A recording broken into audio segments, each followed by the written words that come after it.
These are two of the best football boots that I've tried on in the last year. On one side, we got the Mizuno Morelia 2 Elite, and on the other side, we have the Adler Horenso. And while they're both great leather boots at similar price points, they actually have a surprising amount of differences. So in this video, I'm going to be covering all of those differences to help you find out which one of these is going to be right for you. And if you're interested in picking up either one of these boots or any of the other models that we discuss, you can find links to them on sale in the description below. And also, I'm doing a giveaway at 10,000 subscribers for a brand new pair of Nike Premier 3s. All you have to do to enter is be subscribed to the channel and fill out the form in the description below. So to kick things off, let's talk about the design differences between these two models.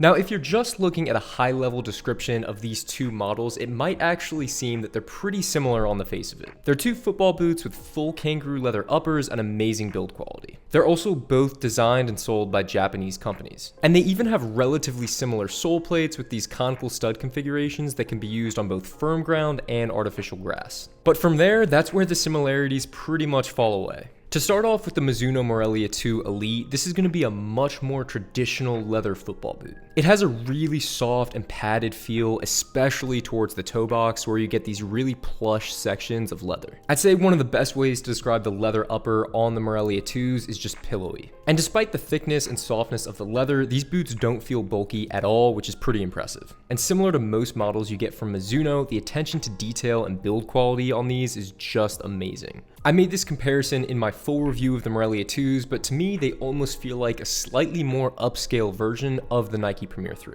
They've also got a really nice traditional open lacing system, which is another feature that they share with the Adler Horensos. And in terms of the overall design aesthetic, this is definitely one of the simplest models that Mizuno makes, but in my opinion, it's also one of their best. And as soon as I got these boots, I could tell really quickly why the Morelia line is what made Mizuno so successful in the world of football boots. Then turning around to the sole plate, it's going to have a light to mid flex, so it's going to be a little bit springy towards the toe box and then a little bit more rigid in the midfoot. But that being said, it does still have a little bit of give towards the midfoot, so it's not going to be quite as rigid as something that you would get from another high-end speed boot. And as I mentioned previously, the conical studs that are on the sole plate of the Morelia 2 are going to be great regardless of whether or not you play on artificial grass or firm ground. But when it comes to the Adler Horenso, this boot is going to feel really different out of the box compared to the Mizunos. And the first major difference you're going to notice is just how thin this upper is. Not only does the upper feel noticeably thinner to the touch, but it also contributes to about a 30-gram weight savings in comparison to the Morelia 2.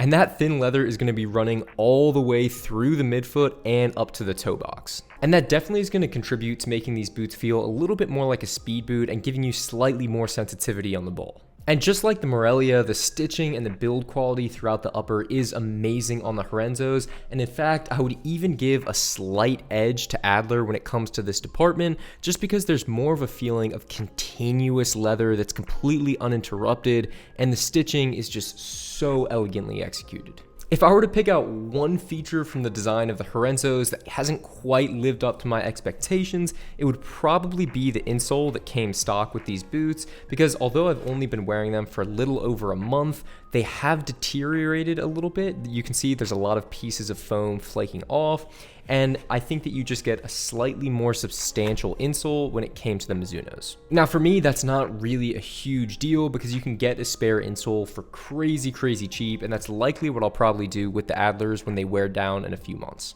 Now, I acknowledge the fact that Adler does ship these boots with some alternative insoles that you can use, but I would prefer that the stock insoles were just a little bit more durable. Now, in terms of the sole plate on the Adlers, you are going to have a similar conical stud configuration that's going to work great on a variety of playing surfaces, but you're actually going to get even more flexion out of the Horensos here. And this is pretty crazy, and it's different from almost any other boot that I've tested in the past year. You see, most football boots have a little bit of spring towards the toe box area, and then they're much more rigid towards the midfoot. However, with the Horensos here, I can fairly easily bend these all the way from the toe box to the heel.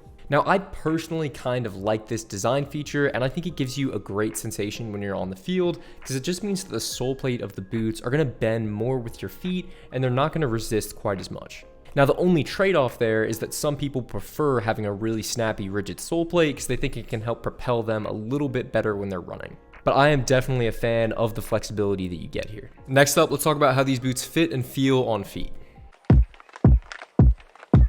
So before I go into the specifics of how each of these boots feel, I have to just say that they are both extremely comfortable. Just to give you an idea, if I were to currently make a list of my top 50 football boots that I've tried on in my entire life, these two would both probably be in the top 5. And while they're both really comfortable, they're gonna each have their own unique sensation. So depending on the day, I actually might prefer one over the other.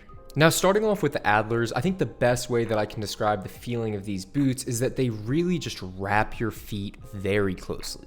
When I got these out of the box and laced them up for the first time, it really felt like I was wrapping these thin, delicate layers of kangaroo leather around my foot. And me personally, I really like that feeling. And I have never tried on leather football boots that fit this minimal.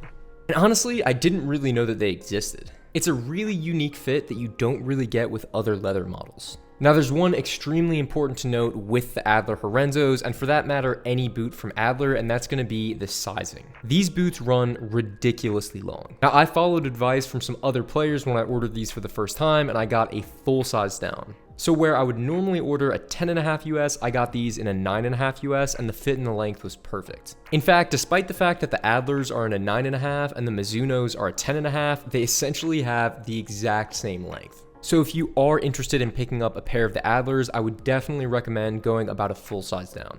But once you do get the sizing right, the fit and the length is perfect. And in terms of the width, I have really wide feet, and I found that the Horensos had more than enough volume to accommodate them in the toe box. You also get a great traditional lacing system with high quality laces, I should add, and regardless of whether or not you have slightly wider or narrower feet, I think you're going to be able to get great lockdown and a great width from the fit here.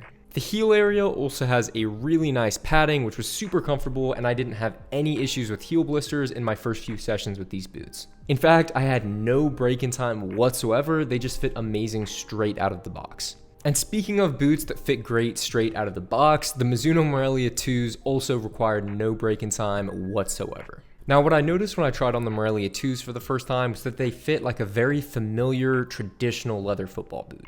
So if you've tried on boots like the Nike Premier 3, the Copa Gloro from Adidas, or even some of the older leather Tiempo models, the Morelia 2 kind of just feels like a more upscale and premium version of those boots. You're really going to feel that natural cushion that you get from the plush kangaroo leather throughout the toe box and around the midfoot. And for those players that value having a little bit more protection and coverage around their football boots, you're definitely going to get a little bit more material that could protect you with the Morelia 2s compared to the Horensos. Now, the comfort with the Morelia 2s was also amazing, and it did help that they have this really premium microfiber heel liner that runs all around the ankle of the boot. They're definitely going to feel a little bit more solid and substantial on feet in comparison to the Horensos, which almost just feel like a thin layer of leather that's wrapping around your feet. As far as fit and sizing, I would definitely recommend going true to size with the Morelia 2 Elite. I went in my normal size 10.5 US, and the fit was perfect. As far as width goes, I felt I had plenty of space throughout the midfoot and toe box, and I do think they're one of the widest boots that Mizuno offers. So while the fits do offer something a little bit different, I definitely think these are boots that can accommodate most players. But let's talk about probably the most important thing, and that's what these boots are actually like to play in.